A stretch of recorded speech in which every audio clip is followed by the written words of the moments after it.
Good morning, everybody. Welcome to this edition of the Weekend Wrap Up. I'm David Thomas. This is Mr. Josh Blevins. Good Josh, morning, David. how are things this morning? Things are good. Things are good. I've already been to the monthly VFW breakfast. It's the second Saturday of the month, so went and got my eggs and what I have. I had eggs, sausage, and I had the hash brown casserole, like their hash brown casserole. Okay. So, and then you went and got, what is this again? Went Southern Cup. Frappe, latte, or whatever. Southern Cup. Yeah, frappe, latte. Yeah, that's exactly what I get every time. That's what I ask for. What's it called? Yeah, creme brulee. Creme breve. brulee. Yes, Okay, creme yeah. brulee breve. Yeah. Yes, and then just wanted to. I did tell somebody I would announce the next month at the VFW, which is always second Saturday. Second Saturday, they are having as part of their breakfast a rubber duck race. They're In the river? In the river, rubber duck race in the river. You can adopt a duck for $20, and they're going to all take off in the river behind the VFW post at 9 a.m. And where are we going to? The dam? No, they're not going that far. It just says they're going 100 meters. It says. What do you want to bet that there's a rubber duck goes over that dam sometime within a maybe, couple days maybe afterwards? A duck may escape, but if your duck gets first place, you get $500. So, and if you get last place, there's also a prize for last place. Yeah. The slowest duck gets $100. So, And what propels these ducks, Josh? the river. Yeah. Okay. They're floating down the river. They're just floating. They're I'm floating telling down you, the there's river. going to be a duck go over the dam. Yeah, well, the last duck gets $100, first duck gets $500, and it's obviously a fundraiser for the VFW supporting our veterans. So that is, again, second Saturday. So let me see what Saturday that is. Let me get the date. It is September 12th. September 12th, 9 All o'clock at the VFW. Go down and have your breakfast, and then go down to the river, watch your duck race. So Okay. yeah, All right. So- Should be an exciting event. oh, it should be exciting. Action-packed. I bet it. Somebody's will going be to get action. wet. Somebody will get wet. Somebody will. Definitely the ducks will, if nobody else. So. Somebody will fall in the river. I'll make that prediction. Well, let's hope nobody gets injured in the duck race. Yeah. But go down and support the VFW next month, Saturday morning. So All right, Josh, I want to thank everybody out there that tuned in on election night here. yeah, We had massive views. good numbers. Yeah, I watched the. Obviously, I was listening to part of it in my earpiece. I was typing numbers in my little spreadsheet, but I checked the stats after. It looked like you varied. It said between like 440 average up to like 640 people watching at Yeah, any given I pulled time. up the So, yeah. restream, and at one point there we had 640. Yeah. On that one given time, and then total views we had on Facebook 25,500, I think. A lot. Yeah. So a lot of people were coming and going back and forth and Yeah. all that. That's how that works. But we want to thank everybody for tuning in. We had a motley crew in here. You had a crazy band of misfits, is what you had. Great guys, but Yeah, it was we fun had a big time. So, And they all signed my cap they signed your cap, by accident. I didn't Yeah. want to sign the cap signed, but Sam Davis signed the cap, And and then then everybody everybody else had to did. sign. So Yeah. I got a cap that's signed, autographed by the election autographed crew, I by the guess. election crew. So yeah. yeah, it was a good election. We'll definitely talk about it later on. We'll this auction morning. this So, off one day. Yeah, All right. Yeah. Well, let's hear from our sponsors before we dive into what all's happened this week. A lot has happened. let us happen. Actually, Yeah. just really two main events we'll talk about today. But we'll talk for a few minutes. I'm sure we'll chase some rabbits. So No ducks. We're no not going ducks. to chase We're not ducks. chasing All ducks right. today. Well, let's hear from our sponsors: Cutting Edge Optical, the Dream Team, Yep. Coldwell Banker, the Arnolds, and who else we got? Dennis Young, I Dennis Young believe. Insurance. Yes. Long-time sponsor, been sponsoring for about the last 85 Forever. years. Yeah, I about think. it. So, Yeah. yeah. Let's hear from them. We'll be right back. For clear vision and trusted care, choose Cutting Edge Optical. We offer comprehensive eye exams powered by 20/20 exams, expert contact lens fittings, and a wide selection of quality frames to match your style and budget. Need glasses fast? We even offer same-day eyeglasses to keep you seeing clearly without the wait. Our experienced team is committed to personalized service and helping you see your best every day. Visit Cutting Edge Optical at 1114 North Main Street in Shelbyville, or call 931-488-5778 to schedule your appointment today.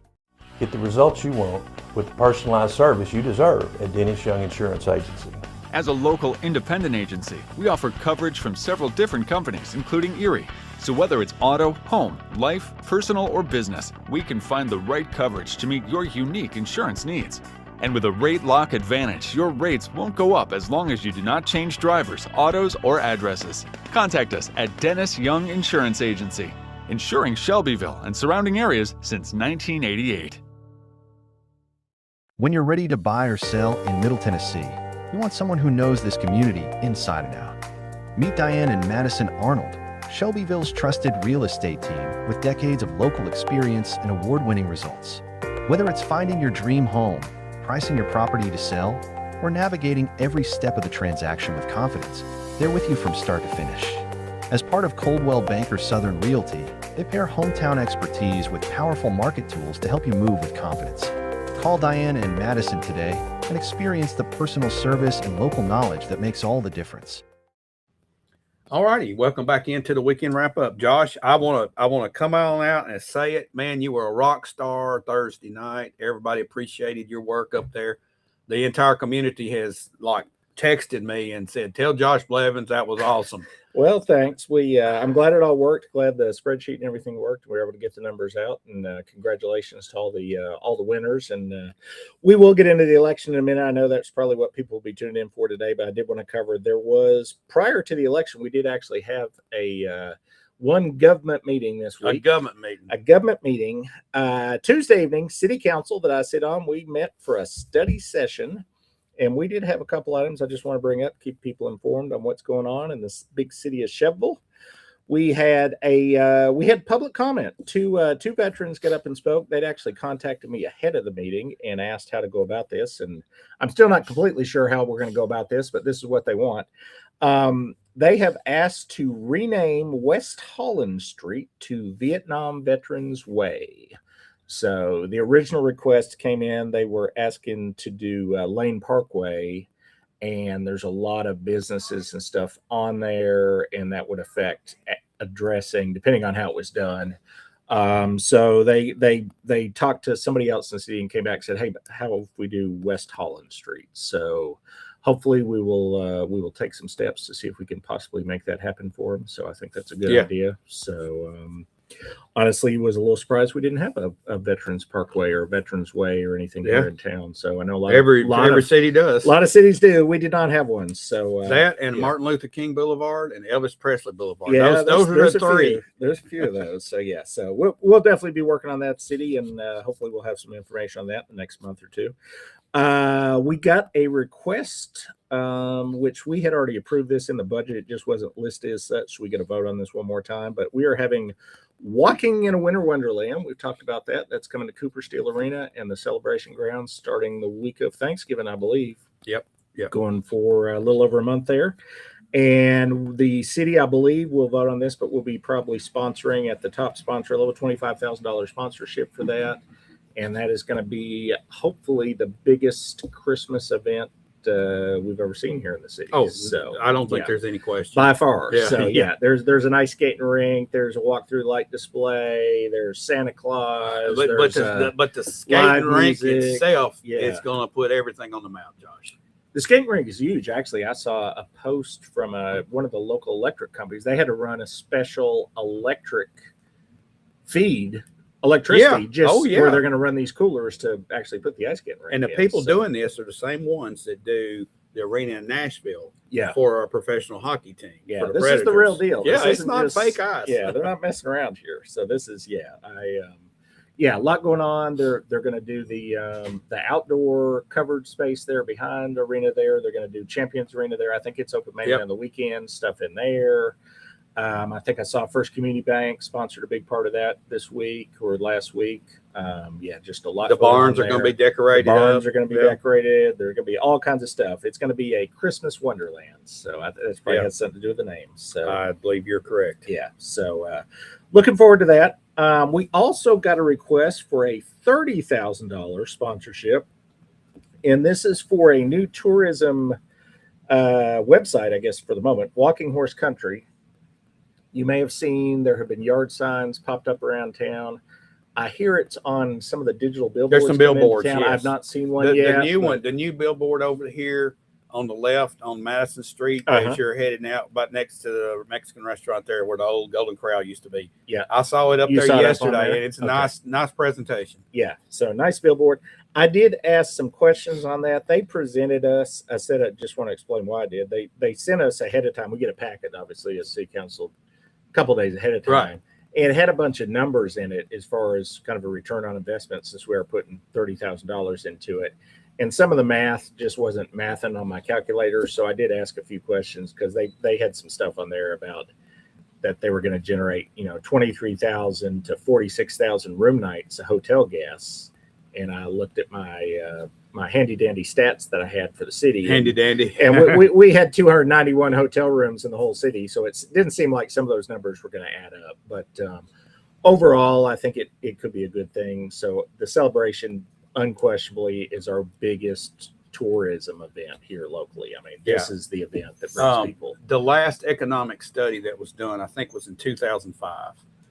And that economic study for the area showed, now that was a different time period too. I mean, Right. it was rocking when this happened. That was back when yeah. And it brings millions and millions of dollars. I mean, I don't remember. I'm not going to say how many, but it was getting up there close to $100 million in this area. And for Bedford County alone, I want to say it was $60-70 million in retail and just revenue. Okay. Right. Stuff Now like that filters down to tax revenue as well. eventually, yeah. And hotel, motel tax and all that. Yeah. But we need a new study done based on today's numbers. I think it's a huge, huge impact for those 2 to 3 weeks, and then year round as well. So Right. Yeah. And that's what they had tried to give to us. I just felt like I read through the numbers and knew some of the real stats, and they hadn't quite gotten there with I don't think they dug quite deep enough. So hopefully they can get us a little better numbers on that. Well, I But think it's definitely generating a bunch yeah, of- I think the old numbers, Yeah. they take that and try to factor that into today's money, but you Right. can't, because back then, when we standing room only Yeah. in the place on, Yeah. 2 or 3 nights there. But yeah, so- it's definitely the flagship tourist event. It for- is, and for- it's back on the upswing. It was obviously going downward trajectory as far as attendance, but those numbers are going back up again in the last few Yeah. years, I think, from what I've Well, heard. and So, I'll say this, Josh, this is something that's just not unique to Shelbyville's with the celebration. It's all horse events. I'm in that business and I see it firsthand.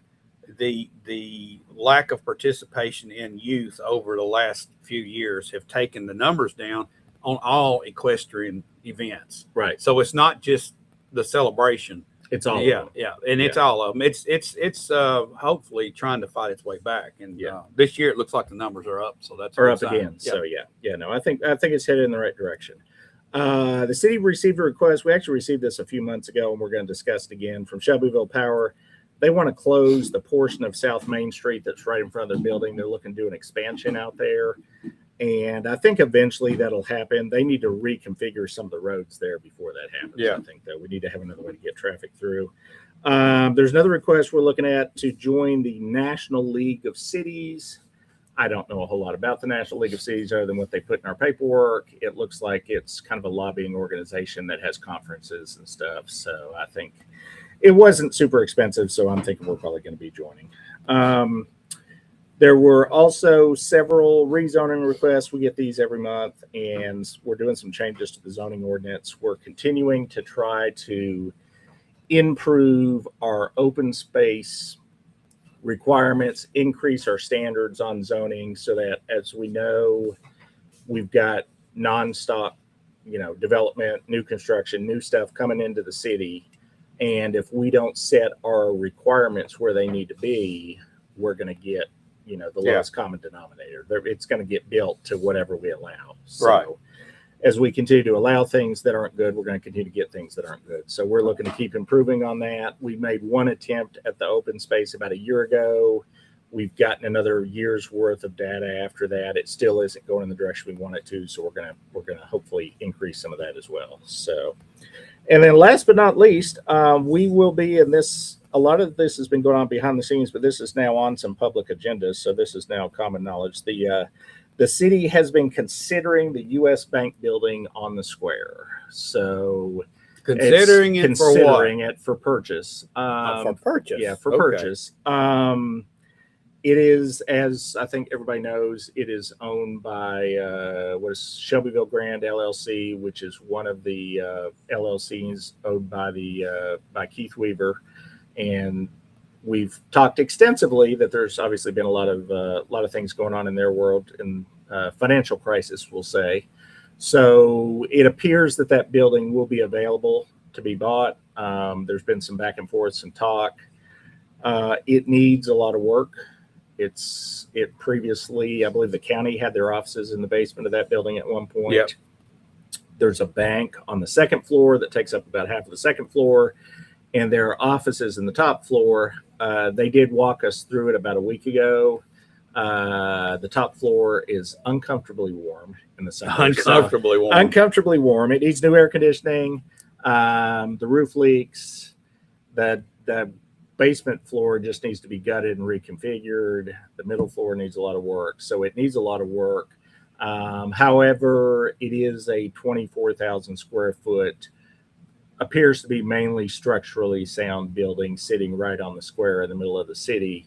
So to rebuild it, they told us could cost up to, a building of that size in that location could cost up to $12 million to build a building of that size. So in the current construction market. So if the price was right and the terms were right, it might be a good deal for the city. Okay, So, I think every city council member, mayor, and anybody involved, there was a movie back in the 80s called The Money Pit. Everybody, they must be required to watch that movie before you make any decisions going forward. That's all I'm saying. yeah. So I don't know. My apart from the fact that the building needs a lot of work, my personally and my bigger concern is we set out a set of what our priorities were for the city twice now since I've been in city council.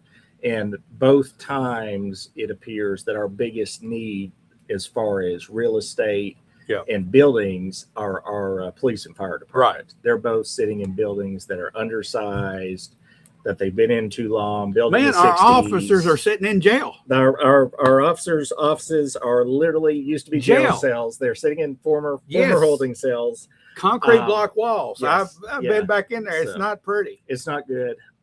So it's hard to, and the reason they're looking at the U.S. Bank building is because it happens to be an opportunity that's sitting there right now and is easy to grab. Maybe got a pretty chandelier too. The chandelier is neither here nor there for me, but I know. But I think probably our police and fire situation is a lot higher of a priority. Josh, I think you are correct. So that's just my personal opinion. I don't know. They'll continue to present us information. We've not had to vote on anything yet, so we'll see what direction it goes. Yeah. So, but that it could be coming up at the next council meeting this coming week. So, and that is what we covered at the study session. We'll get to in the upcoming week. We will vote on a lot of these issues this coming Thursday. But before we go there, let's go to the Thursday that just happened. There may have been an election here in town. So I believe there was. I believe the polls opened 9 a.m., closed at 7. I only visited one polling place just to kind of get a feel for it. I went to mine, District 2, which was at the Ag Center. All of the candidates for District 2 were there. So, well, I went to Flat Creek because I actually vote on Election Day, Josh. I think there's something sacred about that. So I did not. I early voted. I know. And that's good. You were prepared. You went ahead. You got it done early. Yes, I went to Flat Creek at about 9:15, and the parking lot was full. Yeah. They were already busy. A family member of mine, I won't say her name, she went at about 6 o'clock that afternoon to go in late, hoping not to get, and it was parking lot. You couldn't get a parking place. Okay. And I know the numbers on Flat Creek. You're going to get to We'll those. get to Flat Creek. Flat Creek that's was unreal. our top. Yeah, was our top polling place. So What does that tell us? I don't know if it tells us anything other than everybody's excited to vote. Yeah, certain pockets of the county were excited. I guess we can go ahead and get into some of that. We had talked last week. We had what was it, 60? How many people early voted? 60, 50, 5,600? Yeah, 5,600. So we were trying to guesstimate, and I guesstimated, we hope to hit 10,000. If we were super engaged, we would have gone to 12. I wanted 12. Yeah, we would have gone to 12. We didn't even hit the 10 number. We hit exactly right at to within 0.12%, 30% showed up. So we were so 9,417. Let's talk about this minute. I know 30% you say, or 32%? No, 30 exactly. 30.12. Okay, we are excited about that number. I look at that and I see 70% did not vote. Did not vote. And this is about half less than half of the turnout for a presidential election. Okay, so so- it still was not No. a great number. All right. So 70% of the people in Bedford County did not vote. Right. So that means 70% of the people in Bedford County that are registered voters can't complain now, right? They're still going to complain, but they didn't vote. Didn't vote. All They right. did not Well, vote, see, so. we get excited about that 9,400. And it's great that many people turned out because that is unusual. You know, it's higher, It's higher by quite a bit than the last county election. but that's but just not good overall. No, it's No. still a pretty bad number. Yeah, So, two individual precincts. Yeah, there were two that stood out. Flat Creek, which was yours, they had 41%. So they were the only one that was 10% or more to the better than the overall turnout. So Flat Yeah. Creek was clearly the people in Flat Creek. They had something they wanted to vote for. I'm guessing probably a mix of the sheriff's race Oh, yeah. and their particular county commission race was fairly contested. So Yes. they had a big turnout. On the flip side, east side in the city, I guess either they didn't know or they didn't care there was an election going on. They had 18% turnout. Here's the thing, Josh. This is something that I've talked to you about, and I've said this many times before. There are so many people that reside in the city, and they think they can't participate in a county election, even though they're sitting smack dab in the middle of Bedford They're County. still in. 100% of I've the heard- people that live in Shelbyville live in Bedford County. I've asked some people Yeah. during this, have you voted yet? For what? We got an election. Oh, that's the county election. No, it's not. It Well, yes, it but is, you but live in it's the like county. not just for the county. It's Right. you live smack dab in the middle. You actually live in the county seat. Right. But there's this barrier put up in some people's brains. And I think we've done a bad job of educating people to understand that you have a county commissioner. Your Right. county mayor is your mayor if you live in the city. I mean, it's just mind-boggling. And I don't know why people get confused, but it's just And if you're concerned about your taxes, the majority of your county. property taxes are You paid had to to the get that county, in, not to didn't the you? city. Well, Yeah, I just to point that out, yeah. your two county commissioners actually have more impact on Right. how much taxes you pay every year than your Than the city city- council. But they're person going to be does. looking Yeah. at you, Josh, if they're living in the city because you're a city council person. Right. Yeah. You mean old guy went up on my property tax. Yeah. But that's- it's. I think we've got to do a better job, and I don't know how we do it. I think both our local governments need to get some sort of education system in place. And I'm not saying you have a class, but at least publicize. Hey, in the city of Shelbyville, you You've are got allowed county to vote. commissioners. You have Yeah. county You've commissioners. got Your county county commissioners. mayor means something, So anyway, off Yeah. my soapbox, but that's Yeah. frustrating. No, it's true. So that was, and it played out that way. Yeah. East side. Yeah. 18%. That was by far the worst precinct. And a lot of the other city ones though were below that 30% Right. average. They were in the Right. low 20s, 20, Right. 25%. So, what happened? You guys covered it good on Thursday night. We'll just hit the high points. We got a new mayor. We knew we were getting one. Congratulations to Kirk Cobb. We got a new sheriff. We knew we were getting one. Congratulations to Nakia Elliott. We got 9 new commissioners.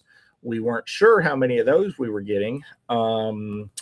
3, we had 3 that had been in the commission for a while that will not be coming back. We had Commissioner Linda Yockey, Commissioner Bill Anderson, and Commissioner Adam Thomas. They all 3 lost as incumbents. The other 6 that won't be coming back, we knew ahead of time they weren't because they did not run for re-election. That was Commissioner Drew Hooker, Greg Vick, Tony Smith, Troy Thompson, Janice Brothers, and Scott Johnson. None of them ran for election other than Troy had run in the mayor's race. None of them will Right. be coming back. So we've got exactly 50% turnover on the county commission, new mayor, new sheriff, and a new property assessor.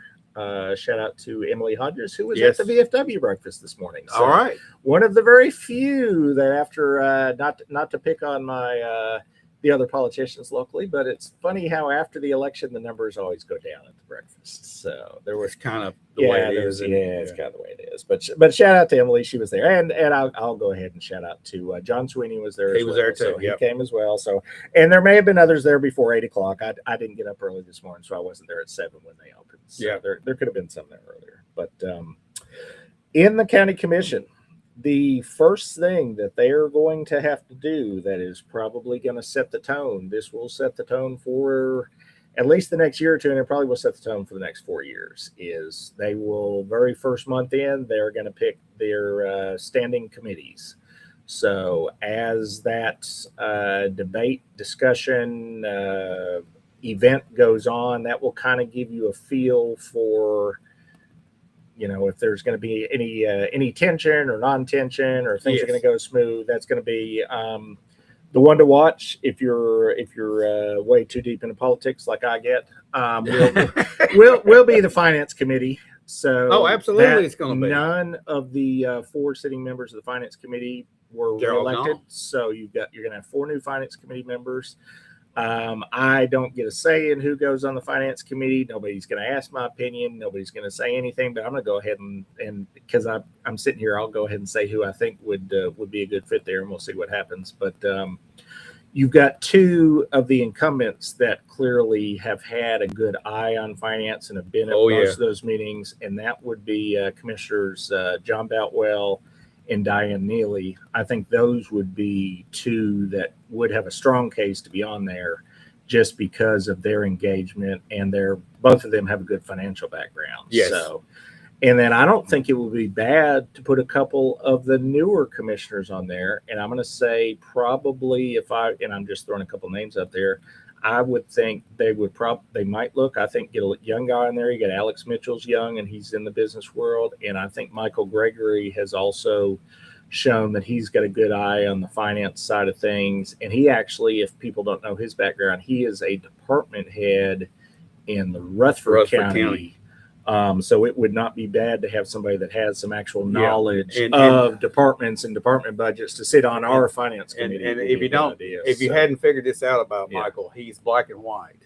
Yeah, that's the accounting side. Yeah. Of the equation. There should be no gray areas in budgets. So he's black and white as far as it's either this or it's that. Yeah, and I think that is some logic that we have to get in play when we're talking about county and city or any government finances. Right. It needs to be black and white, and he's your guy there. Yeah. So I'll reiterate, I have no say in who gets on that committee, and in all likelihood, none of those 4 will make it. Now that I've said that those would be good ideas, but I think all 4 of those would be excellent choices for that committee. We'll see how that shakes out. The commission will have to make that decision, I believe, at their September meeting when they first. I want to do a shout out here. Somebody was talking about only half of our screen is showing. We have 2 different YouTube formats. One is for mobile, which is vertical, and one is horizontal, which is for laptops, or if you want to turn your phone sideways. If you are seeing only half of us right now, somebody made the mention in chat, just go and log back on to YouTube and you will see a vertical and a horizontal edition. So that's probably what's going on there, because we're horizontal here. I don't know. So they're probably better off only seeing half of us anyway. Probably so. Yeah, probably a good thing. Probably good. Yeah, probably a good thing. Outside of local races, there was a state primary. Just want to point out that at State of Tennessee, we will have a choice in November between Marsha Blackburn and Jerry Green will be your two major party candidates for governor. There will be some independents, I'm sure, on there. And then for our new House District 9, which we're sitting in right now, it was Brent Taylor and Justin Pearson running for that. So we will see how that shakes out. Of those 4 major candidates for the 2 big races that are contested, I will say that 3 out of those 4 have been to Shelbyville campaigning already. The only one I've not seen, and I may have missed her, but I go to a lot of events, was Marsha Blackburn. Actually, I saw Jerry Green here at an event at the park. I saw Justin Pearson at an event at the park, and I saw Brent Taylor 2 different places here in town. So they are at least getting here. Yeah. Most of them, even though those are bigger races, not just local. And then last but not least, in election news, believe it or not, we just had an election. And I know. We're heading into another one. Here we go again. Heading into another one. Qualifying deadline for the city elections is August 20th at noon. Those will be in November. I didn't write down election day. I can't remember when that is. You can look that up. It's sometime first week in November. Normandy, Shelbyville, and Wartrace will all have offices up. I'm not going to run through all of them, but I think people would be interested at least in the big city of Cheville, which we're sitting in here. We will be electing a mayor, possibly the same mayor, possibly a new mayor. As we sit here on a Saturday morning, there are 3 people that have pulled paperwork to run for mayor of Shelbyville. That would be current Mayor Randy Carroll, currently City Councilman Henry Feldhaus, and Cooking with a Veteran Dave Rogers. So we've got 3 people that have put their name in the hat. Not all of them have turned their paperwork back in, so we won't know until after August 20th. But those are the 3 that have pulled there. City Council, Ward 2. Incumbent Marilyn Ewing is running again, and then I'm going to mispronounce her name. I apologize. Sean, is it Ruff? Rough. It might be Ruff. If I mispronounce your name, I apologize. But she's also running in Ward 2. Probably. She's not turned in her paperwork, but she has pulled. So she's at least gone partway down the path. We'll know that August 20th. Ward 4, you have incumbent William Christie definitely running. And then a Kevin Cochran and Brad Whitaker have both pulled papers in Ward 4. And last but not least, and this is a little bit of news, even to me, I had missed this. I went in yesterday and got an update and asked if anything had changed. And they said no and handed me this new piece of paper. So I didn't even look at it. And lo and behold, there's a name on here that hadn't been here. So I apologize to my friend Jay Graham, who I saw at breakfast and told me there was somebody else running in Ward 6. And I said, no, there's not, Jay.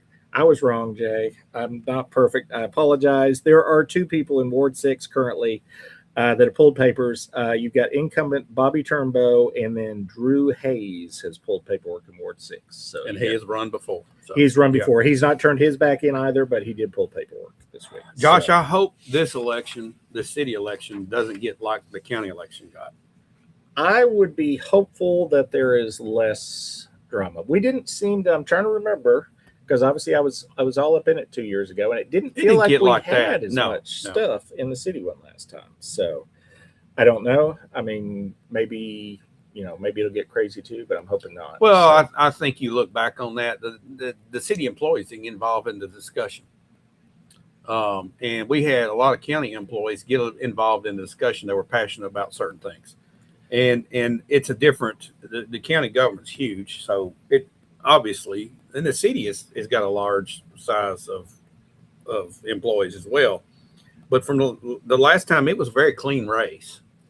it I felt think like that- it compared to there's and I know you pinned it on maybe employees. I think it just from what I saw, it was a lot of Facebook drama as much. Well, as yeah, that's where it anything. was. So, yeah, It was. It was a lot of Facebook drama. It was So, Facebook it was a drama, lot of and Facebook there was a drama. lot of county employees involved in that drama, and it's just because it affects them, it affects all of us. Everybody was passionate about it, and yeah, when you're typing on a keyboard, it's a lot easier to type than it is to go sit down with somebody and have a cup of coffee with them. It's a little bit easier to say some things you wouldn't normally say, and I think some things got taken out of context as well. So it's just a lot of fuel got thrown on the fire, and There's it's a lot of over. hoopla. Yeah, The a lot of hoopla is it. That's the best way. The election is Yeah. over, and the hope at this point is that, I mean, we're all neighbors. We all got to live together. We Yep. got to work together. You're going to run into somebody at Kroger or Walmart or Piggly Wiggly or wherever. You're not going to agree with everybody on everything, but you can still be neighborly. You can still treat other people like you Yeah. want to be treated. I think that's the golden rule I hear. So That's Yeah. maybe, and I So- think the golden rule is it kind of got put on hold for a little bit there. Yeah. So I think it's back in play. yeah. So hopefully we get back there pretty quick. So with that, I think honestly that's enough to cover. We don't need to over talk Yeah. the election. You guys talked about it for 2 hours Thursday night. So let's hear from. There was a lot of other nonsense being talked about too. yeah, there's a lot of Josh. talking. So, All but right. let's hear from another set of sponsors, and then we Yeah. could come back and We're talk gonna about hear what's from, coming up next week. First Bank, Yep. Kincaid Service Company, and Piggly Wiggly. The Let's hear pig. from them. Yeah. Let's hear from them. We'll be right back. Shop local at Shelbyville Piggly Wiggly, down home, down the street. From farm fresh produce and hand-cut meats to pantry staples, dairy, frozen favorites, and household essentials, we've got your list covered at hometown prices. Don't miss our weekly ad and truckload meat sales. Open 7 a.m. to 9 p.m. daily. Visit 874 Union Street, Shelbyville, or call 931-684-1363. Follow us on Facebook for the latest specials. Shop local. Save big at the Pig. At Kincaid Service Company, we've proudly served Middle Tennessee since 1934. Families across the region trust us for quality furniture, appliances, electronics, and the kind of service only a hometown business can provide. From living room sets and dining collections to washers, dryers, refrigerators, and the latest in home entertainment, Kincaid has everything you need to make your house a home. And when it comes to a great night's sleep, our showroom features leading brands of mattresses, offering comfort and quality you can count on. We don't just sell products, we stand behind them. When you buy your appliances or electronics from Kincaid, our expert service team is here to keep them running for years to come. It's the kind of care that sets us apart. For value, selection, and service you can trust, visit Kincaid Service Company today, locally owned and community strong. On game day, winning is everything. But life's big wins happen off the field. When you win a heart. When you win their trust. When you win their respect. First Bank's community banking is perfect for life's big wins because of what we're big on. You. Make us part of your team for life's biggest wins. All righty, welcome back in here to the weekend wrap up. Josh, what's happening next week? Next week in government meetings, Monday morning, bright and early, actually not that early, I think we start at 9. City has their pre-planning meeting. This is the meeting before the Planning Commission meeting where the department heads of the departments that work in new developments get together and meet with a developer and go over what's coming to the city. Light agenda, from what I'm told. I think only 3 or 4 new things maybe. So I think the market has kind of dictated and led to a little bit of a slowdown right now. Maybe the mortgage rates, maybe the overall economy, whatever's happened. Things are not where they were in the city probably a year ago. I talked to a real estate guy that I know pretty well a couple of weeks ago, and he said it's just been dead. Yeah. We've got a lot of, he said it's just a pause. He thinks it's going to start back, but he said right now it's just dead. It has been for the last 6 to 8 months, what he told me. So. Yeah. So that's kind of where we're at. And it's reflected in the number of applications we're getting. So Tuesday evening, County Commission is meeting. I believe their only big item I can remember on their agenda was, and I think we had talked about this last week, they had passed through the Rules Committee the data center moratorium to send it to the commission. The initial discussion was, and this plays out if you go on the county website, they initially were going to not put it on this month's agenda. They were going to wait and have the new commission vote on it. Yeah. There's been so much public clamor, we'll call it, on data centers that they went ahead and changed what was happening. And if you look, they've made an adjustment and they are going to vote on the data center moratoriums at Tuesday evening's meeting. So that's coming up there. Thursday evening, we'll meet as a city council meeting. And that will be all those items I just talked about earlier on the study session, the sponsorship request, the rezonings, maybe the U.S. Bank building, maybe not. We don't know yet. Several other things, but that'll be happening Thursday evening. And then at the same time as the city council meeting up the hill, they haven't met in a few months. The County Wastewater Advisory Committee will be meeting. That's the one that's been looking at new standards for step systems, if they were going to set them in the county. That group has been done for quite a while, and I think they've put together a set of standards, and they're going to have that discussion Thursday evening up at the historic courthouse. So that will be happening Thursday evening, and that is all the government that's happening in the. I want to have a conversation with you, Josh, just for a second. Back to the AI centers, data centers. But people call them AI centers. Yeah. Because everybody associates the data centers with AI. And yes, I'm sure AI has to have that storage capacity. They're going to feed off that. That's where data is put. Okay. Data centers where data is stored. And I've heard of some massive data centers. The one in Utah that Kevin O'Leary is building is supposedly 67 square miles. That seems big. That's huge. That's big. Okay. I want to look that up. I've looked it up twice and it's like, okay, this is valid based on it's a series of buildings. I think is what it is. I was going to say, if that was one building, how do you get around? It'd be a long walk across the building. All right. So I've been asked this. I'm a proponent of utilizing AI if it's available to you to help you with tasks, because it's obviously it's like supercharging any type of computation that you can do. It's supercharging. It has a lot of good uses. Yes. Okay. And I've been asked, well, if you are for AI, you can't be for data centers. Wait a minute. No, the other way around. You got to be for data centers. Yeah. Okay. Here's my thought on data centers. And this came up the other night when we were testing, or the other afternoon when we were testing your spreadsheet in here. You were at the election center. Okay. Yeah. And we were dealing with just digits, just a spreadsheet. Right. Okay. And you made the statement, boy, this doesn't take as much bandwidth, or it doesn't take as much of a signal to transmit these numbers compared to other things. Okay, let's talk about the data that's required to have an enormous amount of data space, storage space, and it's video, audio files, video files, that type thing. All right, the amount of audio and video that is stored from the internet or wherever it's coming from, flock cameras maybe, wherever it's required to, it's going to eat up a ton of space. Okay. Yes. I think that's the heavy load that's put onto the data centers are those large data files like that, and the processing of them. I am not totally against data centers. I think if we're going to use that tool, if that's where we're headed, we're going to have them. I just don't think they're suitable in every possible location you can find. I think they're certain. What are your thoughts on data centers, the way they fit into our environment?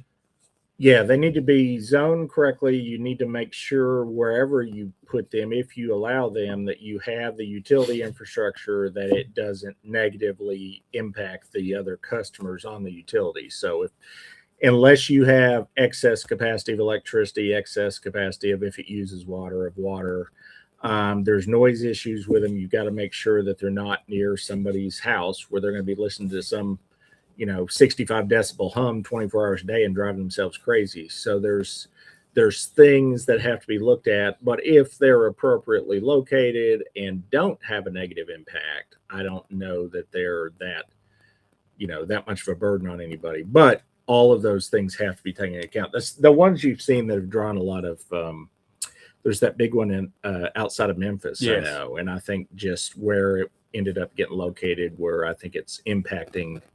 You got to worry about the impact on the neighbors. So if you can do it somewhere that doesn't impact anybody, doesn't drive power rates up, doesn't drive water rates up, then you might be able to get away with something. I think we're going to see some innovation come when it comes to data centers too. You're talking about underwater data centers for cooling reasons in the ocean. You've heard of in space. You've heard about them going into orbit. All this stuff. So, I think as the need continues to rise, there's going to be innovation that comes along that will reduce the footprint of these things too. Right. Yeah. That's what I'm hoping for. Yeah. But somebody asked me that question: how can you be a proponent of using AI and be against data centers? I'm not against data centers. I mean, I think you got to have a balance there in your thoughts. But anyway, I was just curious as to what you thought. And I know everybody out there was just wondering, I don't know if they were or not, but that's it. All right. Quick announcement. Josh is taking a little bit of a break. We will not be back next week. I'm not announcing a return date, but I need a little bit of a vacation. So Josh is taking a little bit of time. Did the election wear you out? We've been here back to back for a lot of weeks, David, without a break. So I'm taking a little time off, but we will be back in plenty of time before anything big happens. And I'm not like disappearing or anything. I'll be at all the meetings. And if there's something that needs to be posted, I will post an article about it. So the conversation show has got a lot of schedules coming you've got a lot of people coming. We've got a lot of people coming on. Some newly elected folks will be coming on to sit down and talk, and we will always have those going on, and we might just fill in the weekend wrap-up show with those if necessary. But thanks for watching, and again, thanks for tuning in at on the election returns on Thursday night. Josh, have a good couple of weeks off there. Yes, catch your breath, prop your feet up, go to the beach or something, man. I wouldn't mind going to the beach. I don't think I'm going to make it to the beach though. So, all right, well, I might sneak off. Thanks everybody for